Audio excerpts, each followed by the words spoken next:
আল্লাহ তাআলা মনের খবর জানে।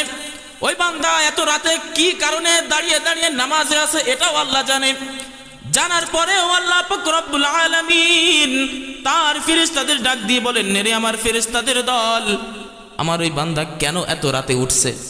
এত আরামের ঘুমকে হারাম করে দিয়ে, ঠান্ডা পথ ঠান্ডা পানি দিয়ে ওযু করে, নরম বিছানাকে ত্যাগ করে, গরম বিছানাকে ত্যাগ করে এই ঠান্ডা রজনীতে আমার বান্দা এত রাতে কেন নামাজে দাঁড়িয়েছে? ফেরেশতারা একটু আমাকে বলো। আল্লাহ পাক রব্বুল আলামিনের ফেরেশতারা ডাক দিয়ে বললেন, মালিক, আপনার এই পাগল বান্দা দুনিয়ার কোনো টাকা পয়সার লোভে দাঁড়ায় নাই, দুনিয়ার কোনো মানুষকে দেখানোর জন্য দাঁড়ায় নাই, দুনিয়ার কোনো ক্ষমতার লোভে দাঁড়ায় নাই। ও মালিক, আপনার এই বান্দার অন্তরের মধ্যে আমরা দেখতে পেলাম, ও মালিক, এই বান্দা শুধুমাত্র চাই যেন জান্নাতের মধ্যে এই বান্দার জন্য আপনি একটি ঘর তৈরি করে দেন এবং জাহান্নামের আযাব থেকে যেন আপনি একে মাফ করে দেন। আল্লাহ পাক রব্বুল আলামিন ফেরেশতাদেরকে ডাক দিয়ে বলেন, রে আমার ফেরেশতারা, তোমরা সাক্ষী থাকো, তোমরা আজকে সাক্ষী থাকো, আমার এই বান্দা যেই উদ্দেশ্যে যেই নিয়তে আজকে এই ঠান্ডা রজনীতে দাঁড়িয়ে আমি মালিকের কদমে সেজদা দেওয়ার জন্য প্রস্তুত। ও ফেরেশতারা, তোমরা সাক্ষী থাকো, যেই জান্নাতের জন্য আমার বান্দা আজকে নামাজে দাঁড়াইলো, যেই জান্নাতের আশায় আজকে নামাজে দাঁড়াইলো, ও ফেরেশতারা তোমরা সাক্ষী থাকো, আমি মালিক আজকে তাদেরকে জান্নাতের ঘোষণা দিয়ে দিলাম। ও ফেরেশতারা, শুধু তাই নয়, আমার বান্দা যেই ভয়ে আজকে দাঁড়িয়েছে, আমার বান্দা যে কবরের আযাবের ভয়ে যেই বান্দা আজকে নামাজে দাঁড়িয়ে গেছে, আমার যেই বান্দা জাহান্নামের আগুনের ভয়ে নামাজে দাঁড়িয়েছে, ও ফেরেশতারা তোমরা সাক্ষী থাকো, আজকে তোমাদেরকে সাক্ষী রেখে আমি মালিক ঘোষণা দিয়ে দিলাম, আমার এই বান্দাকে আমি কবরের আযাব সহ জাহান্নামের সকল প্রকার আযাব থেকে মাফ করে দিলাম। এই শীতের রাতকে সাহাবা আজমেনগণ ইবাদতের মৌসুম মনে করতেন। কি মনে করতেন? ইবাদতের মৌসুম। যে সময় ইবাদত করলে আল্লাহ বেশি খুশি হয়, এই শীতের রাতে যখন আল্লাহর বান্দারা যখন ঠান্ডা পানিতে ওযু করে এত আরামের ঘুম হারাম করে দিয়ে যখন তাহাজ্জুদে দাঁড়িয়ে যায়, আল্লাহ বলেন, ওমিনাল লাইলি ফাতাহাজ্জাত বিহি নাফিলাতাল লাক আসা আন ইয়াবআসাকা রাব্বুকা মাকামান মাহমুদা। জোরে বলেন না সুবহানাল্লাহ। আল্লাহ বলেন, আমার বান্দারা যারা তাহাজ্জুদে দাঁড়িয়ে যায়, ঠান্ডা রজনীকেও উপেক্ষা করে না, ঠান্ডা পানিকেও ভয় করে না, ঠান্ডা বিছানার মায়া করে না, আরামের বিছানার মায়া করে না, আমার বান্দারাই সকল মায়া ত্যাগ করে, আমার যে সকল বান্দারা আমি মালিককে খুশি করার জন্য যারা তাহাজ্জুদে দাঁড়িয়ে যায়, আমি মালিক তাদেরকে মাকামে মাহমুদ দেওয়ার ঘোষণা করে দিলাম। আল্লাহর হাবিব সাল্লাল্লাহু আলাইহি ওয়াসাল্লাম বলেন, আল্লাহর কোন বান্দা যখন আল্লাহ পাক রব্বুল আলামিনের কাছে চাইতে চাইতে যখন নিরাশ হয়ে যায়, এই নিরাশ বান্দা যখন আল্লাহর কাছে চাইতে চাইতে অন্য আরেকজনের কাছে চাওয়া শুরু করে, একজন নবদম্পতি, এই নবদম্পতির কয়েক বছর চেষ্টার পরেও তাদের সন্তান হয় না। এই নবদম্পতি আল্লাহর কাছে দোয়া করে, আল্লাহ পাক রব্বুল আলামিনের কাছে সন্তানের জন্য দোয়া করে, আল্লাহ পাক রব্বুল আলামিন তাদের পরীক্ষা নেন, তাদের দোয়া কবুল করেন না। আল্লাহ তাআলার কাছে চাইতে চাইতে এমন এক পর্যায়ে যখন ওই দম্পতি যখন আল্লাহর কাছে চাইতে চাইতে যখন কিছুই পায় না, তখন ওই দম্পতি দৌড়ে চলে যায় বাবার কাছে, ওই দম্পতি চলে যায় মাজারে, ওই দম্পতি চলে যায় পীরের কাছে, ওই ল্যাংটা বাবার কাছে গিয়ে পায়ের সিজদা দিয়ে বলে, বাবা আমাকে সন্তানের ব্যবস্থা করে দাও। মাজারে সিজদা দিয়ে বলে, মাজারে যে বাবা শুয়ে আছে, বাবা তুমি আমার সন্তানের ব্যবস্থা করে দাও। ওই বান্দা যখন আল্লাহর কাছে চায়, আল্লাহ পাক রব্বুল আলামিন যখন তার ইমতিহান নেয়, আল্লাহ তাআলা যখন তার পরীক্ষা নেয়, আল্লাহ পাক রব্বুল আলামিনের পরীক্ষা আল্লাহ তাআলা যখন তার ধৈর্যের পরীক্ষা নেয়, সেই ধৈর্যের পরীক্ষা সে সহ্য করতে না পেরে ওই ধৈর্যের পরীক্ষায় ফেল করে যখন ওই বান্দা দুনিয়ার কোনো মানুষের কাছে গিয়ে সাহায্য চায়, দুনিয়ার কোনো বাবার কাছে গিয়ে সাহায্য চাই, দুনিয়ার কোনো মাজারে গিয়ে সাহায্য চাই, দুনিয়ার কোনো পীরের কাছে গিয়ে যখন সন্তান চাই, আল্লাহ পাক রব্বুল আলামিন ওই বান্দার দিকে তাকিয়ে হাসি দিয়ে বলেন, ও বান্দা, আজকে আমার কাছে চাইতে চাইতে ক্লান্ত হয়ে গেছো, একটু ধৈর্য ধরতে পারো নাই, আজকে তুমি দুনিয়ার অমুক বাবার কাছে গিয়ে চাও, অমুক পীরের কাছে গিয়ে সন্তান চাও, অমুকের কাছে গিয়ে সন্তান চাও, অমুকের কাছে গিয়ে সম্পদ চাও, অমুকের কাছে গিয়ে তুমি ধন সম্পত্তির আশা করো। ও বান্দা, আল্লাহ পাক রব্বুল আলামিন ওই বান্দার দিকে তাকিয়ে একটু হাসি দিয়ে বলেন, ও বান্দা, আজকে আমার কাছে চাইতে চাইতে তুমি ক্লান্ত, আমার কাছে চাইতে চাইতে তোমার ধৈর্য শক্তি হারিয়ে গিয়েছে। ও বান্দা, তুমি আমার কাছে না চেয়ে একটু ধৈর্য না ধরে তুমি চলে গেছো আর একজনের কাছে চাইতে। আল্লাহ পাক রব্বুল আলামিন ওই বান্দাকে ডাক দিয়ে বলবেন, বান্দা, এই দুনিয়ায় থাকতে তুমি যার কাছ থেকে সাহায্য চাইলা, এই দুনিয়ার কাছে তুমি দুনিয়ায় থাকতে তুমি যার কাছে গিয়ে সম্পদ চাইলা, এই দুনিয়ায় থাকতে তুমি যার কাছে গিয়ে সন্তান চাইলা, ও বান্দা, একটা কথা মাথায় রাখো, কাল কিয়ামতের ময়দানে যখন আমি ছাড়া তোমাদের আর কেউ বন্ধু থাকবে না, ওই কবরের মধ্যে যখন আমি ছাড়া আর কেউ বন্ধু থাকবে না, ও বান্দা, একটা কথা মনে রাখো, দুনিয়ায় তুমি যার কাছে গিয়ে সম্পদ চাইলা, যার কাছে গিয়ে সন্তান চাইলা, ও বান্দা, কিয়ামতের ময়দানে আমি মালিক তোমার ওই অবস্থাই করে দেব। আমার কাছে তুমি ক্ষমা পাবা না, আমার কাছে তুমি জাহান্নাম থেকে মুক্তি পাইবা না, আমার কাছে তুমি জান্নাত পাইবা না। এই জান্নাত পাওয়ার জন্য আমি মালিক তোমাকে ওই বাবার কাছে পাঠিয়ে দিব। ব্যাটারি সুইচটা দিয়ে দেন। বাবার কাছে গিয়ে কোনো লাভ হবে? কথা বলে না। বাবার কাছে গিয়ে কোনো লাভ হবে? বাবা নিজেই টেনশনে থাকবে, কি হায় হায় আমার কি হবে। তো আল্লাহ তাআলা মুচকি দিয়ে হাসে। আমাদের যখন কারোর সাথে ঝগড়া লাগে বা কেউ আমাদের যখন গালি দেয়, তখন আমরা কি বলি? একটু হালকা মুচকি হাসি দিয়ে বলি না, তুই আমার গালি দিলি, তোরে দেখি নেবান, এরকম মুচকি হাসি দিয়ে বলে না? আল্লাহ তাআলা ওই বান্দাকে বলে যে তুই আমার কাছ থেকে আরেকজনের কাছে গেলি, যা, তোর দৌড় কত দূর সেটা আমি দেখবানে, তোর হিসাব তো আমি নেব। এইভাবে আল্লাহ পাক রব্বুল আলামিন ওই বান্দাকে ডাক দিয়ে বলেন, আজকে আমার কাছ থেকে যখন তুই আরেকজনের কাছে সাহায্যের জন্য চলে গেলি, ও বান্দা, কিয়ামতের ময়দানে আমি তোকে সাহায্য করব না, আমি মালিক তোকে তার কাছে সাহায্য চাওয়ার জন্য পাঠিয়ে দিব। এজন্য সাহায্য চাইতে হবে কার কাছে? সন্তান চাইতে হবে কার কাছে? টাকা পয়সা চাইতে হবে কার কাছে? সম্পদ চাইতে হবে কার কাছে? আল্লাহ ছাড়া কারোর কাছে কিছু চাওয়া যাবে? না। এই এক ধরনের হাসি আল্লাহ তাআলা যাদেরকে দেখে হাসে, এই ব্যক্তিদের থেকে আমাদেরকে মুক্ত থাকতে হবে, এই গুণটা বর্জন করতে হবে। পারবো না ইনশাল্লাহ? আমরা আলোচনার প্রথমে বলছিলাম না যে 6টা হাসির যে একটা হচ্ছে বর্জনীয় আর 6টা করণীয়। 6টা পালন করতে হবে, একটা বর্জন করতে হবে। এই প্রথমটা বর্জন করতে হবে, চাইবো একমাত্র আল্লাহর কাছে। পারবো না ইনশাআল্লাহ? এরপরে 2 নম্বরে, শীতের সময়, বর্তমানে শীতের সময় চলে, এই যে প্রচন্ড শীতের রাত, এই ঠান্ডা রজনীতে আরামের ঘুম, আরামের বিছানা, লেপের তল থেকে বের হয়ে এসে, কম্বলের তল থেকে বের হয়ে এসে আল্লাহ পাক রব্বুল আলামিনের স্মরণে, আল্লাহ পাক রব্বুল আলামিন এর কুদরতি কদমে সুসিজদা দেওয়ার উদ্দেশ্যে আল্লাহর যে সকল বান্দারা এই কনকনে শীতের রাতেও নিজের আরামের ঘুমকে হারাম করে দিয়ে ঠান্ডা পানি দিয়ে ওযু করে অন্ধকার পথ অতিক্রম করে আল্লাহর যে সকল বান্দারা মসজিদে ছুটে আসে অথবা বাড়িতে জায়নামাজের পাটিতে আল্লাহর যে সকল বান্দারা সেজদায় লুটিয়ে যায়, তাহাজ্জুদ নামাজে সারা রাত কাটিয়ে দেয়, আল্লাহ পাক রব্বুল আলামিন ওই বান্দার দিকে তাকিয়ে মুস্কি মুস্কি হেসে দেয়। সুবহানাল্লাহ। বাড়িতে যায় একবার বলেন, ও বান্দা, আল্লাহ শুধু হাসে এটাই সীমাবদ্ধ না, আল্লাহ পাক রব্বুল আলামিন হেসে হেসে ফেরেশতাদেরকে ডাক দিয়ে বলেন, এরে আমার ফেরেশতাদের দল,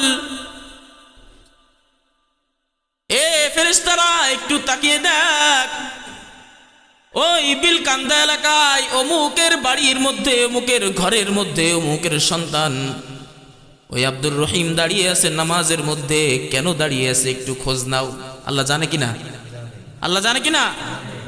আল্লাহ তাআলা মনের খবর জানে। ওই বান্দা এত রাতে কি কারণে দাঁড়িয়ে দাঁড়িয়ে নামাজে আছে এটাও আল্লাহ জানে। জানার পরেও আল্লাহ পাক রব্বুল আলামিন তার ফেরেশতাদের ডাক দিয়ে বলেন, নেরে আমার ফেরেশতাদের দল, আমার ওই বান্দা কেন এত রাতে উঠছে, এত আরামের ঘুমকে হারাম করে দিয়ে, ঠান্ডা পথ ঠান্ডা পানি দিয়ে ওযু করে, নরম বিছানাকে ত্যাগ করে, গরম বিছানাকে ত্যাগ করে এই ঠান্ডা রজনীতে আমার বান্দা এত রাতে কেন নামাজে দাঁড়িয়েছে? ফেরেশতারা একটু আমাকে বলো। আল্লাহ পাক রব্বুল আলামিনের ফেরেশতারা ডাক দিয়ে বললেন, মালিক, আপনার এই পাগল বান্দা, আপনার এই পাগল বান্দা দুনিয়ার কোনো টাকা পয়সার লোভে দাঁড়ায় নাই, দুনিয়ার কোনো মানুষকে দেখানোর জন্য দাঁড়ায় নাই, দুনিয়ার কোনো ক্ষমতার লোভে দাঁড়ায় নাই। ও মালিক, আপনার এই বান্দার অন্তরের মধ্যে আমরা দেখতে পেলাম, ও মালিক, এই বান্দা শুধুমাত্র চাই যেন জান্নাতের মধ্যে এই বান্দার জন্য আপনি একটি ঘর তৈরি করে দেন এবং জাহান্নামের আযাব থেকে যেন আপনি একে মাফ করে দেন। আল্লাহ পাক রব্বুল আলামিন ফেরেশতাদেরকে ডাক দিয়ে বলেন, এরে আমার ফেরেশতারা, তোমরা সাক্ষী থাকো, তোমরা আজকে সাক্ষী থাকো, আমার এই বান্দা যেই উদ্দেশ্যে, যেই নিয়তে আজকে এই ঠান্ডা রজনীতে দাঁড়িয়ে আমি মালিকের কদমে সেজদা দেওয়ার জন্য প্রস্তুত, ও ফেরেশতারা তোমরা সাক্ষী থাকো, যেই জান্নাতের জন্য আমার বান্দা আজকে নামাজে দাঁড়াইলো, যেই জান্নাতের আশায় আজকে নামাজে দাঁড়াইলো, ও ফেরেশতারা তোমরা সাক্ষী থাকো, আমি মালিক আজকে তাদেরকে জান্নাতের ঘোষণা দিয়ে দিলাম। ও ফেরেশতারা শুধু তাই নয়, আমার বান্দা যেই ভয়ে আজকে দাঁড়িয়েছে, আমার বান্দা যে কবরের আযাবের ভয়ে, কবরের আযাবের ভয়ে যেই বান্দা আজকে নামাজে দাঁড়িয়ে গেছে, আমার যেই বান্দা জাহান্নামের আগুনের ভয়ে নামাজে দাঁড়িয়েছে, ও ফেরেশতারা তোমরা সাক্ষী থাকো, আজকে তোমাদেরকে সাক্ষী রেখে আমি মালিক ঘোষণা দিয়ে দিলাম, আমার এই বান্দাকে আমি কবরের আযাব সহ জাহান্নামের সকল প্রকার আযাব থেকে মাফ করে দিলাম। এই শীতের রাতকে সাহাবা আজমেনগণ ইবাদতের মৌসুম মনে করতেন। কি মনে করতেন? ইবাদতের মৌসুম, যে সময় ইবাদত করলে আল্লাহ বেশি খুশি হয়। এই শীতের রাতে যখন আল্লাহর বান্দারা যখন ঠান্ডা পানিতে ওযু করে এত আরামের ঘুম হারাম করে দিয়ে যখন তাহাজ্জুদে দাঁড়িয়ে যায়, আল্লাহ বলেন, ওমিনাল লাইলি ফাতাহাজ্জাত বিহি নাফিলাতাল লাক আসা আন ইয়াবআসাকা রাব্বুকা মাকামান মাহমুদা। জোরে বলেন না সুবহানাল্লাহ। আল্লাহ বলেন, আমার বান্দারা যারা তাহাজ্জুদে দাঁড়িয়ে যায়, ঠান্ডা রজনীকেও উপেক্ষা করে না, ঠান্ডা পানিকেও ভয় করে না, ঠান্ডা বিছানার মায়া করে না, আরামের বিছানার মায়া করে না, আমার বান্দারাই সকল মায়া ত্যাগ করে, আমার যে সকল বান্দারা আমি মালিককে খুশি করার জন্য যারা তাহাজ্জুদে দাঁড়িয়ে যায়, আমি মালিক তাদেরকে মাকামে মাহমুদ দেওয়ার ঘোষণা করে দিলাম। এজন্য তাহাজ্জুদের অভ্যাস থাকবে তো আমাদের ইনশাআল্লাহ। এই শীতের সময় আমরা চেষ্টা করব তাহাজ্জুদের জন্য প্রস্তুত থাকার, তাহাজ্জুদ আদায় করার চেষ্টা করব ইনশাআল্লাহ। শীতে তাহাজ্জুদ পড়লে যে সওয়াব, গরমে কিন্তু অতটা সওয়াব না। শীতের বেলায় যারা ফজরের নামাজের জন্য আমরা উঠি, আসলে আমরা জানি যে ঠান্ডা পানিতে ওযু করে মসজিদে আসতে কেমন লাগে। ঠান্ডা পানিতে ওই বিছানা লেপ গাছ থেকে সরাতে কিরকম লাগে এটা আমরা অনেকে জানি। লেপ গাছ থেকে সরালে ঠান্ডা। এই যে ত্যাগ আপনি আল্লাহর জন্য করলেন, এর বদৌলতে আল্লাহ আপনাকে জান্নাত এবং জাহান্নাম থেকে মুক্তি দিয়ে দেবে ইনশাআল্লাহ। তাহলে গেল 2 নাম্বার। এরপরে 3 নাম্বার। এই 3 নাম্বারটি নবীজি সাল্লাল্লাহু আলাইহি ওয়াসাল্লাম বিশেষ করে বিবাহিত ব্যক্তিদের ক্ষেত্রে বলেছেন। আল্লাহর হাবিব সাল্লাল্লাহু আলাইহি ওয়াসাল্লাম বলেন, যে সকল বিবাহিত ব্যক্তিরা তাদের সুন্দরী স্ত্রী থাকা সত্ত্বেও শীতের রাতে যখন সুন্দরী স্ত্রী বিছানায় রেখে কম্বলের তল থেকে বের হয়ে এসে যখন ঠান্ডা পানি দিয়ে ওযু করে মালিকের দরবারে দাঁড়িয়ে যায়, কারোর ঘুমের কোনো ঘাটতি করে না, একটু টু শব্দ করে না, আস্তে আস্তে করে উঠে ওযু করে এসে যখন জায়নামাজে দাঁড়িয়ে যায়, আল্লাহ পাক রব্বুল আলামিন ওই পাগল বান্দাকে দেখে হেসে দেয়। আল্লাহ তাআলা হাসে, আল্লাহ দেখে হাসে যে পাগল কি করে, এ আমারে দেখে নাই, আমার নবীকে দেখে নাই, জান্নাত দেখে নাই, জাহান্নাম দেখে নাই, কবরের আযাব দেখে নাই, তারপরেও কোন আশায় এত কষ্ট করে। এগুলো দেখে আল্লাহ তাআলা কি হাসে। এরপরে 4 নাম্বার, নবীজি সাল্লাল্লাহু আলাইহি ওয়াসাল্লাম বলেন, 2 ব্যক্তিকে দেখে আল্লাহ তাআলা হাসে। কয় ব্যক্তি? 2 ব্যক্তিকে দেখে আল্লাহ পাক রব্বুল আলামিন হেসে দেয়। এই 2 ব্যক্তি কারা আপনারা জানলে অবাক হবেন। এই 2 ব্যক্তির মধ্যে এক ব্যক্তি আরেকজনকে হত্যা করছে, এক ব্যক্তি আরেকজনকে হত্যা করছে। এখন আপনাদের মনের মধ্যে প্রশ্ন জাগতে পারে যে হত্যা করছে এই হত্যাকারী ব্যক্তিকে দেখে আল্লাহ তাআলা কেন হাসে? প্রশ্ন আসে কি না?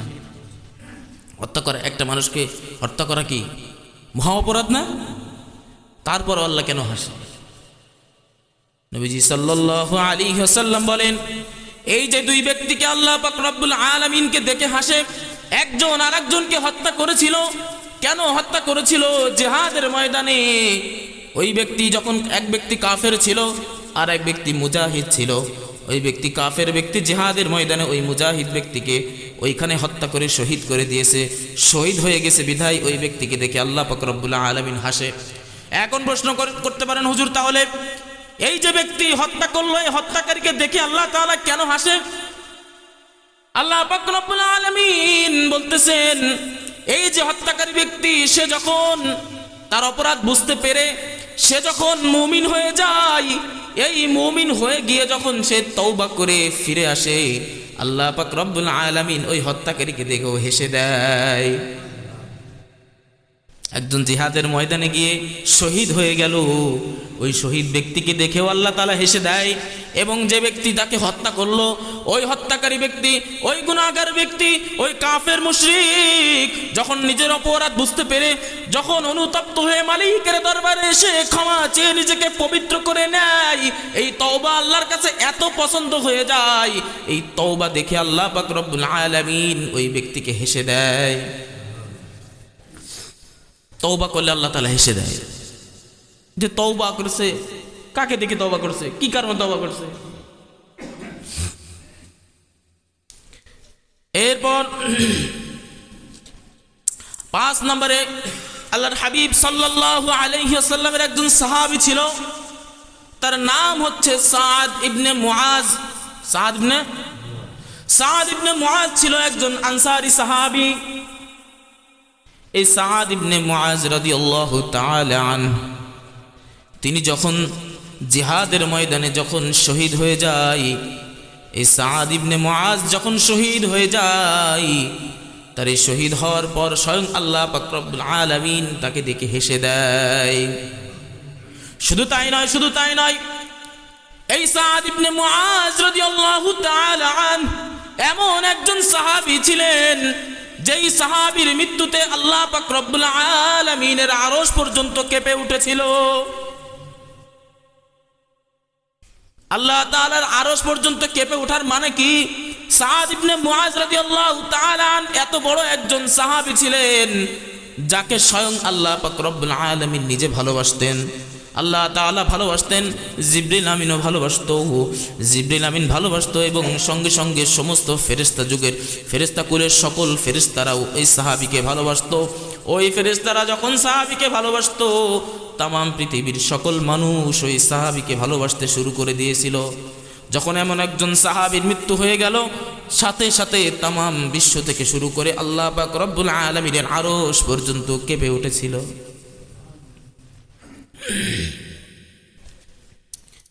এরপরে 2 মেজবান বুঝেন আপনারা? মেজবান কাদেরকে বলে? অনেকে জানে না, বলেন তো মেজবান কাদেরকে বলে? না, হ্যাঁ, যে মেহমান যাদের বাসায় যায় তাদেরকে মেজবান বলে।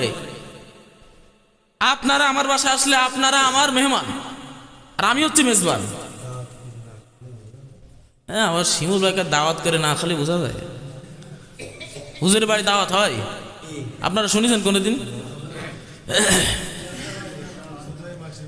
হুজুরে মানসির বাড়ি খাবে, হুজুরের বাড়ি কি কোনোদিন মেলাদ হয় নাকি? শিমুল ভাই স্বপ্ন দেখে। যাই হোক, দুই মেজবানের ঘটনা দেখে আল্লাহ পাক রব্বুল আলামিন স্বয়ং নিজে হেসে দেয়।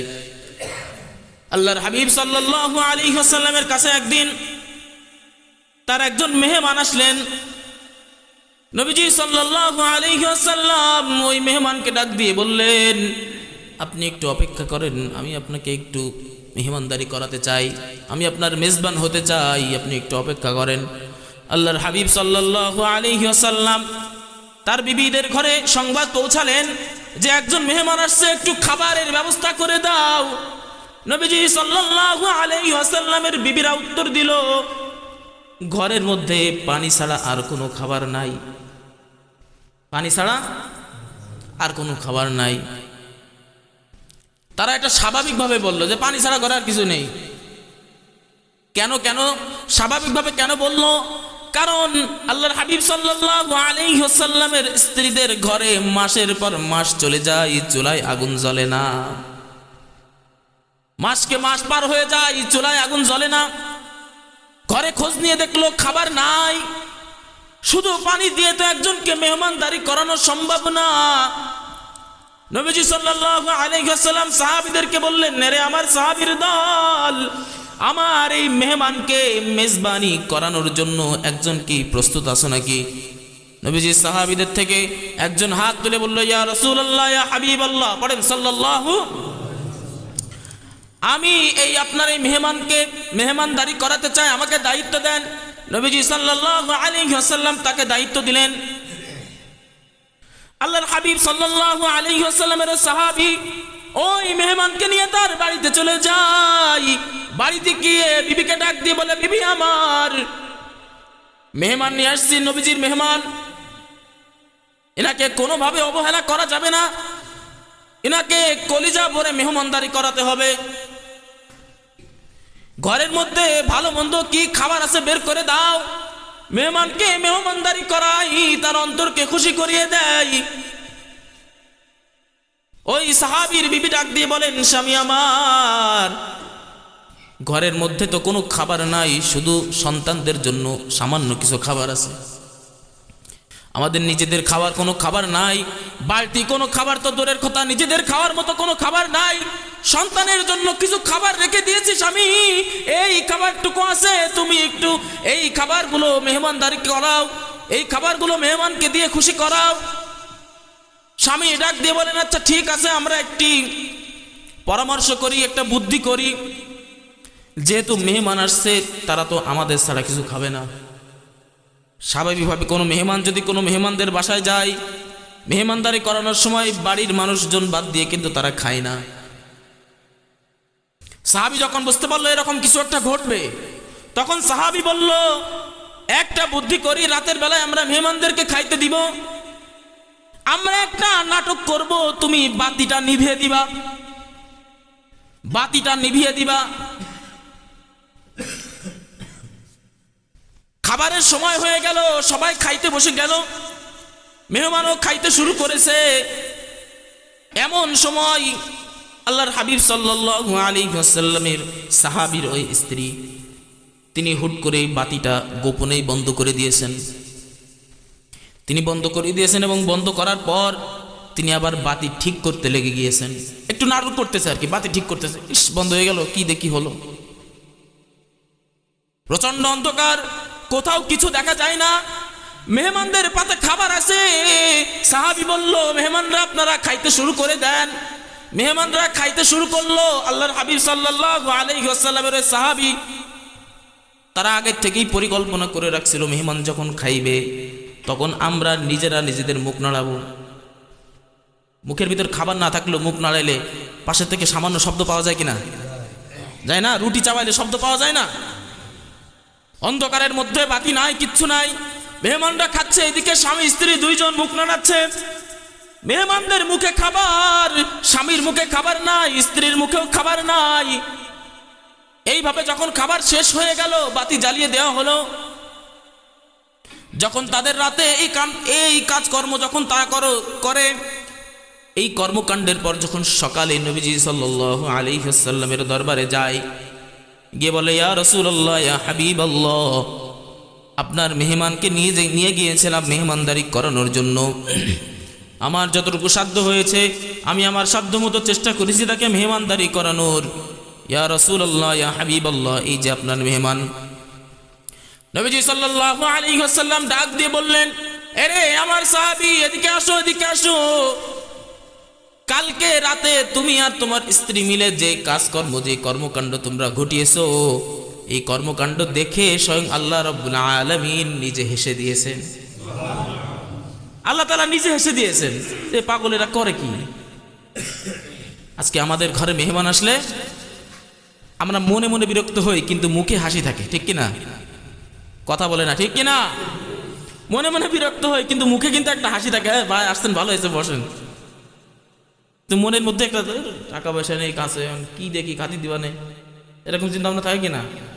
আবার এরকম হয় যে শ্বশুর বাড়ি থেকে মেহমান আসলে মেহমানদারিত্ব বেশি পাই, বড় বড় মাছ কিনে আনা হয়, বড় বড় গলদা চিংড়ি নিয়ে আসা হয়। কিন্তু যখন পরিবারের এমন কোথাও থেকে যদি আত্মীয়রা আসে যেখানে আমাদের কোনো স্বার্থ থাকে না, হ্যাঁ, ওই আত্মীয়দের দেখা গেল আমরা একটা ডিম ভেজে বিদায় করে দিই, ঠিক কিনা? এরকম করা যাবে না।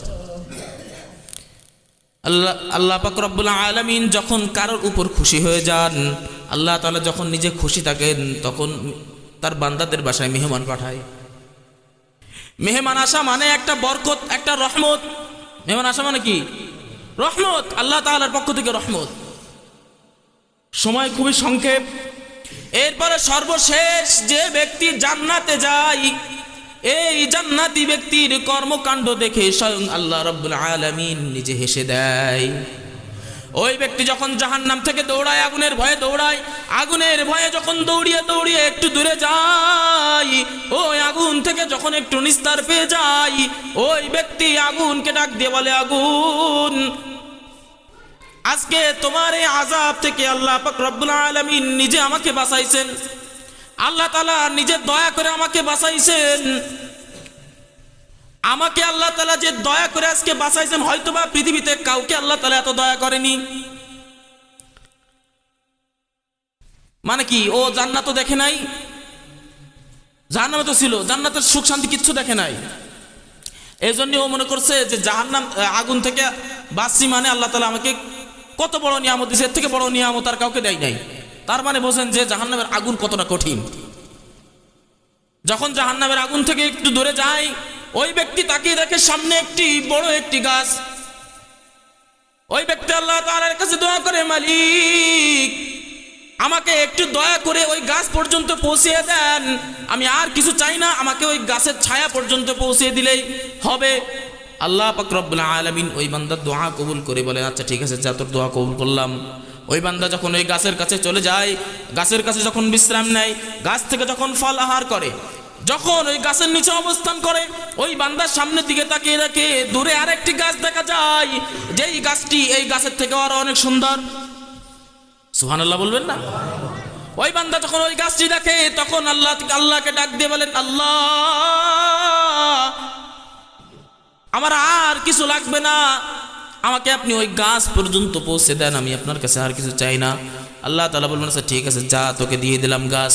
ওই বান্দা যখন গাছের কাছে চলে যাবে, গাছের কাছে যখন সামনের দিকে তাকিয়ে দেখবে জান্নাতের গেট দেখা যায়। কিসের গেট দেখা যায়? জান্নাতের গেট দেখা যায়। সামনে আর একটি গাছ, এটি আরো দুইটার থেকে সুন্দর। ওই বান্দা আল্লাহর কাছে দোয়া করে, আল্লাহ বলে কি, দুইবার তো বললি যে কিছু চাবি নেই, আবার কি বলে, আল্লাহ আর চাইবো না, এই শেষ, আর চাইবো না, আপনি একটু দয়া করে আমাকে ওই গেটের কাছে ওই গাছ পর্যন্ত পৌঁছে দেন, আমি আর কিচ্ছু চাবো না। আল্লাহ বলেন মনে থাকবে তো?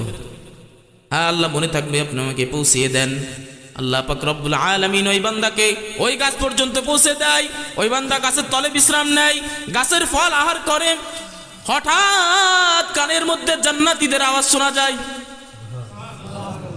জান্নাতের গেটের সামনে জান্নাতীদের আওয়াজ শোনা যায়। ওই বান্দা নাক দিয়ে বলেন, মালিক। আল্লাহ বলেন, কিরে তুই না 3 বার বললি আমার কাছে কিছু চাইবি না, আবার কি চাস?